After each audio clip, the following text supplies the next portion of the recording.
नमस्कार, हरियाणा विशेष में आपका स्वागत है। मैं हूं आपके साथ पराग गुप्ता। दिल्ली के गाजीपुर बॉर्डर पर किसानों और बीजेपी नेताओं के बीच हंगामा हुआ। बताया जा रहा है कि बीजेपी के कार्यकर्ता गाजीपुर बॉर्डर पर बीजेपी से जुड़े एक नेता का स्वागत करने के लिए पहुंचे थे, लेकिन यहां पर एकाएक बवाल शुरू हो गया। बीजेपी समर्थकों का आरोप है कि किसानों ने हंगामा और पथराव शुरू कर दिया। हालात इतने खराब होते गए कि बीजेपी नेता की गाड़ी को वहां से निकालने में पुलिस को मशक्कत करनी पड़ी।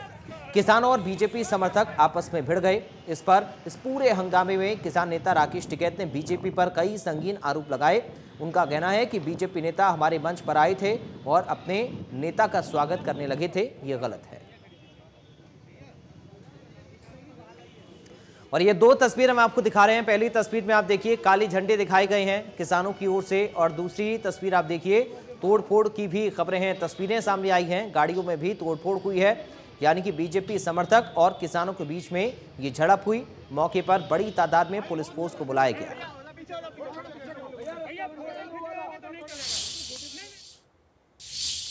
गाजीपुर बॉर्डर से हमारे सहयोगी जतिन गोस्वामी की रिपोर्ट देखिए।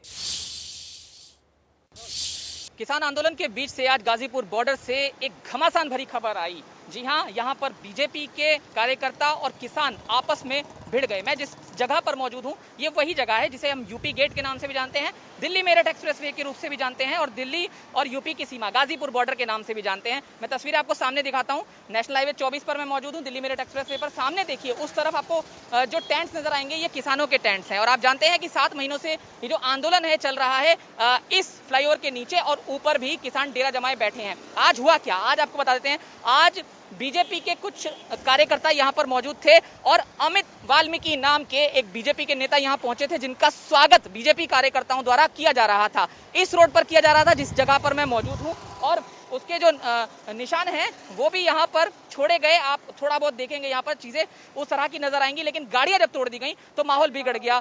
यहां पर मैं आपको सामने दिखाता हूं। सामने से ये आरोप है कि कुछ जो किसान हैं वो आ गए और उन्होंने काले झंडे दिखाने शुरू कर दिए, और फिर नौबत तोड़फोड़ तक आ गई। एक वीडियो है जिसमें साफ तौर पर दिख रहा है कि यहाँ पर कुछ गाड़ियां खड़ी हैं जिन पर डंडे बरसाए जा रहे हैं, और वो किसानों के बीच के जो लोग हैं वो डंडे बरसा रहे हैं। इस तरह का आरोप बीजेपी कार्यकर्ताओं ने लगाया है, और साथ ही साथ पुलिस इसमें मामले मुकदमा दर्ज कर रही है। एक शख्स हमारे साथ हैं, कौन है साहब आप?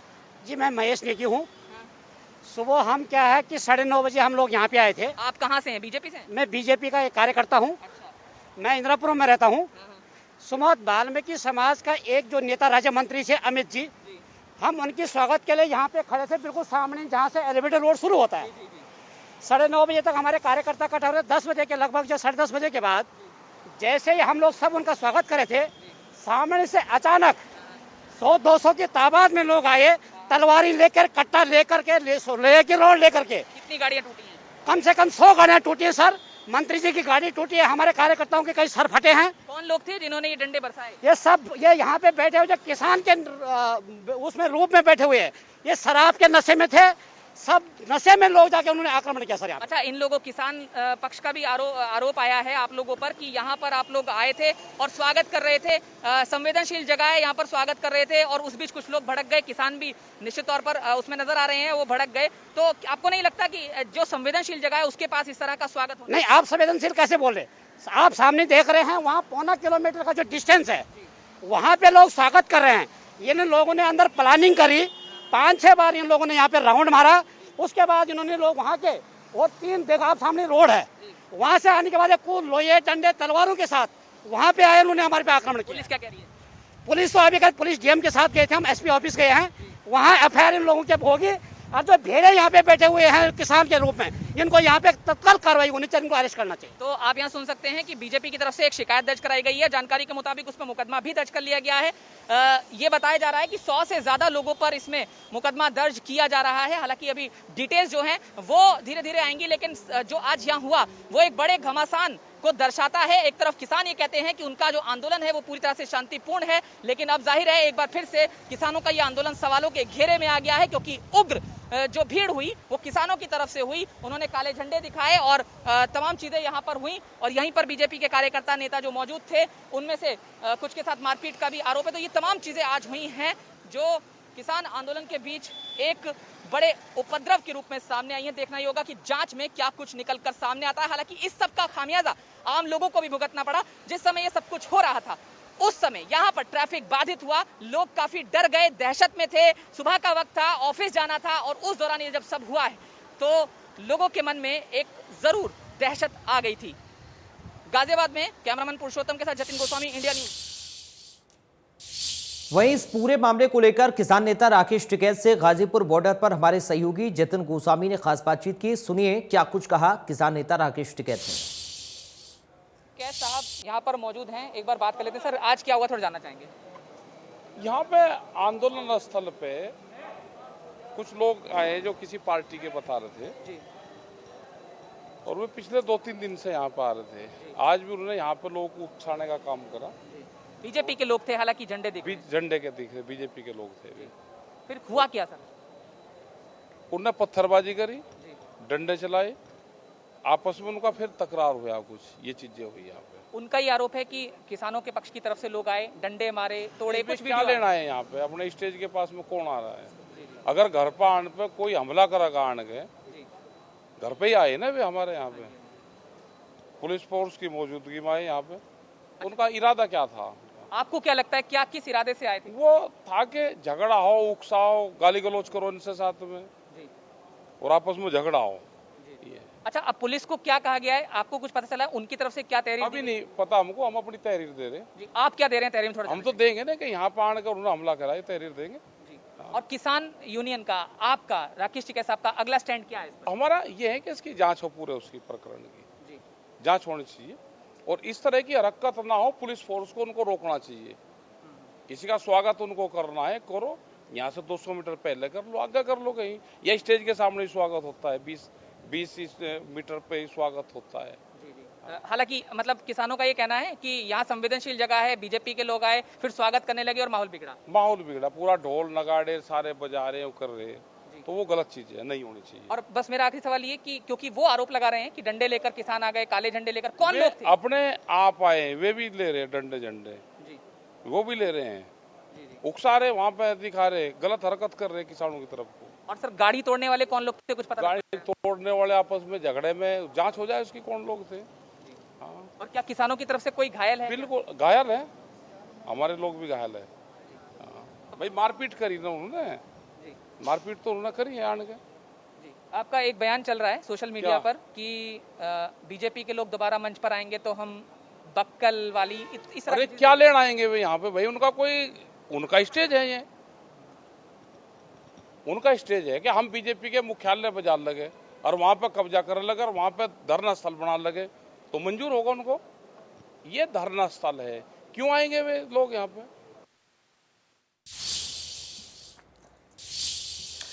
किसान आंदोलन को लेकर मुख्यमंत्री मनोहर लाल ने बड़ा बयान दिया है। उन्होंने कहा कि किसानों से बहुत ज्यादा बार अपील की जा चुकी है और इस आंदोलन को 7 महीने से ज्यादा हो चुके हैं। उन्होंने कहा कृषि मंत्री पहले भी कह चुके हैं कि वो अपनी बात रखें, लेकिन इसमें बदलाव हो सकता है, कानून वापस नहीं हो सकता। उन्होंने कहा कि किसान बहुत ही पवित्र शब्द है, लेकिन ये किसान शब्द को अपवित्र कर रहे हैं। किसान शब्द जो है ना, ये बड़ा पवित्र शब्द है। किसान के प्रति एक श्रद्धा, आस्था, ये सबकी है। मैं ये नहीं कहता कि उनकी नहीं है, जो आंदोलनकारी नेता हैं उनकी भी है, हमारी भी है, आम जनता की भी है, सरकारों की है, सबकी है। लेकिन इस आंदोलन का एक दुखद पहलू ये निकल आया है कि इस आंदोलन के साथ कई प्रकार की ऐसी दुर्घटनाएं हो गई हैं कि जो इस शब्द को भी बदनाम करने के लिए और लोग मुंह खोलने लगे हैं। यानी तरह तरह की जो घटनाएं हैं, आप लोग देख रहे हैं कि बहन बेटियों की इज्जत लूटी जा रही है, मर्डर तक हो गए हैं, लोगों के साथ, स्थानीय लोगों के साथ विवाद, रास्ता छोड़ेंगे नहीं छोड़ेंगे, पंचायतें होने लग गई हैं, आपस में एक दूसरे के विरोध में इनकी भाषाएं चलने लग गई हैं, सरकार के साथ टकराव, अलोकतांत्रिक तरीके से जो काम करने का उनका विषय है, इसकी मैं निंदा करता हूं। यानी हम संयम बरते हुए हैं। वो हमेशा क्या कहेंगे, ये मंत्री नहीं जा सकता, ये एमएलए नहीं जा सकता, मुख्यमंत्री नहीं जा सकता, उप मुख्यमंत्री नहीं जा सकता। आखिर सरकार को जो चला रहे हैं उनकी जिम्मेवारी है जनता में जाना और जनता की बातों को सुनना। और जिस प्रकार से उनके एक नोटिस निकलते हैं और जिस प्रकार का चैलेंजिंग भाषा में रहता है, तो एकदम शुद्ध अलोकतांत्रिक है ये।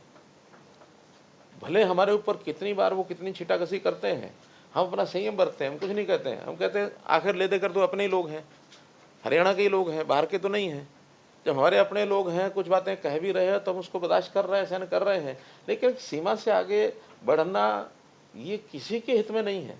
किसानों का नुकसान न करें, ये मेरी अपील है। हम तो किसानों के लिए कितना काम कर रहे हैं हरियाणा में, कितनी बार मैं गिना चुका हूं। यानी सबसे बड़ा इनका विषय है कि प्रोक्योरमेंट। केंद्र सरकार केवल 2 ही चीज़ों की प्रोक्योरमेंट करती है, धान और गेहूं। हम 10 फसलों की प्रोक्योरमेंट करते हैं। बाजरे की प्रोक्योरमेंट में तो इस बार 800 करोड़ रुपए से ज़्यादा ये लॉस हो रहा है हमको। कि जो आंदोलनकारी बैठे हैं वो वास्तव में किसान नहीं है। वास्तव में जो किसान है वो इन नियमों से, इन कानूनों से कोई एतराज़ नहीं उसको। ये केवल राजनीतिक तौर के ऊपर चीज़ों को आगे बढ़ाए हुए हैं। पंजाब के अंदर चुनाव आ रहा है, पंजाब की टीम तो इसलिए लगी है। हमारे यहाँ तो कोई चुनाव है नहीं, लेकिन केवल जिसको कहना चाहिए कि पॉलिटिकल एक एंगल से सरकार को बदनाम कैसे किया जाए, कांग्रेस पार्टी इनका सहयोग कर रही है। कांग्रेस एक पॉलिटिकल पार्टी है। कुछ और जिन लोगों को लगता है कि पॉलिटिकली हमको इस नैया के ऊपर बैठ करके हम आगे बढ़ना चाहते हैं, बढ़ नहीं पाएंगे, क्योंकि आज जितने मुट्ठी भर लोग हैं, अभी बहुत बड़ी संख्या में नहीं है। सुप्रीम कोर्ट के आदेश के बाद खोरी गांव में तोड़फोड़ को लेकर निगम गांव को खाली करवाने को लेकर लगातार प्रयास कर रहा है। इस बीच खोरी गांव में एक महापंचायत का आयोजन किया गया, जिसमें किसान नेता गुरनाम सिंह चढ़ूनी को शामिल होना था, लेकिन इससे पहले ही लोगों की भीड़ वहां जमा हो गई और नारेबाजी करने लगी। लेकिन वहां तैनात पुलिसकर्मियों को जब समझाना चाहा तो लोगों ने पुलिस पर पथराव कर दिया। पुलिस ने भी लोगों को तितर बितर करने के लिए हल्का लाठीचार्ज किया। फिलहाल स्थिति नियंत्रण में है और पुलिस ने 1 दर्जन से ज्यादा लोगों को हिरासत में लिया है।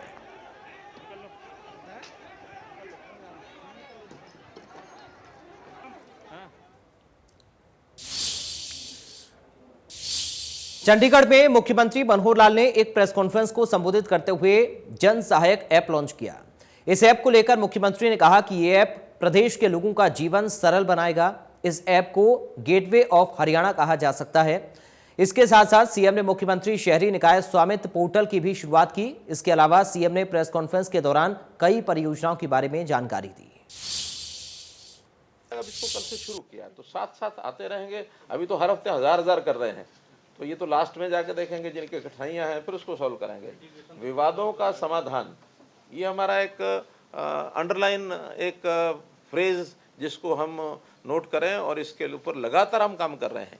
किसी वर्ग का कोई ऐसा विवाद है कि पॉलिसी बनाने के बाद सुलझ सकता है तो वो पॉलिसी हम बना रहे हैं, क्योंकि लगातार सरकारी डिपार्टमेंट्स का और सिटीजन्स का लेना देना, झगड़े, लिटिगेशन बहुत हैं।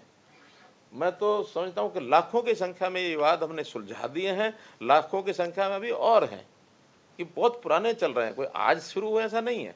क्योंकि कोई 20 साल पहले कोई योजना बनी, उस समय शायद उसको उस ढंग से नहीं लिया गया। कुछ लोगों ने सोचा कि इसमें से कोई और लाभ मिल सकता है, उसको उन्होंने पालन नहीं किया, या बाद में कोई उनकी कठिनाई आ गई, या कई बार एक मानस भी होता है जनता का कि सरकारी चीज़ है, क्या फ़र्क पड़ता है।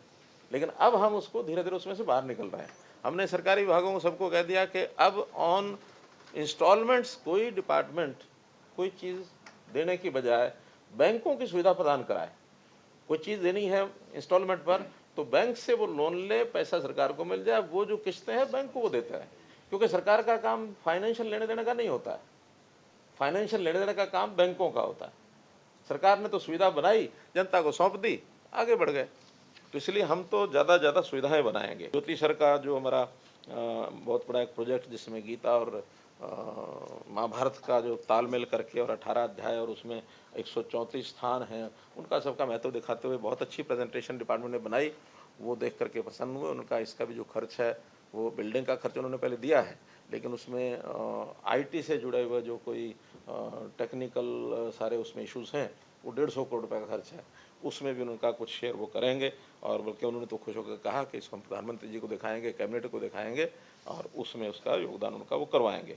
प्रसाद स्कीम है, उसमें हमने 52 करोड़ का पहले प्रोजेक्ट एक पास कराया हुआ है। 70% यूसी देने के बाद और पैसा मिल जाएगा।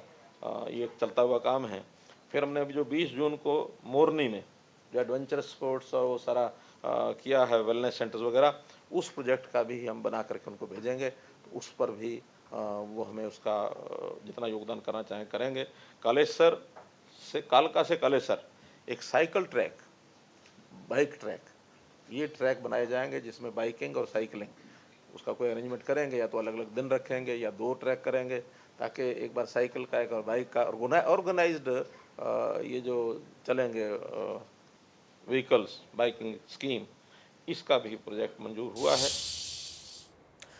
दिल्ली के मुख्यमंत्री अरविंद केजरीवाल के पंजाब में 300 यूनिट बिजली मुफ्त वाले ऐलान पर गृह मंत्री अनिल विज ने निशाना साधा। अनिल विज ने कहा कि केजरीवाल को और कुछ काम नहीं आता, उन्हें पंजाब की स्थिति का पता नहीं। केजरीवाल को सिर्फ वोटों से मतलब है, उसके लिए चाहे देश का नुकसान भी हो जाए। ये है केजरीवाल को और कोई काम आता नहीं है।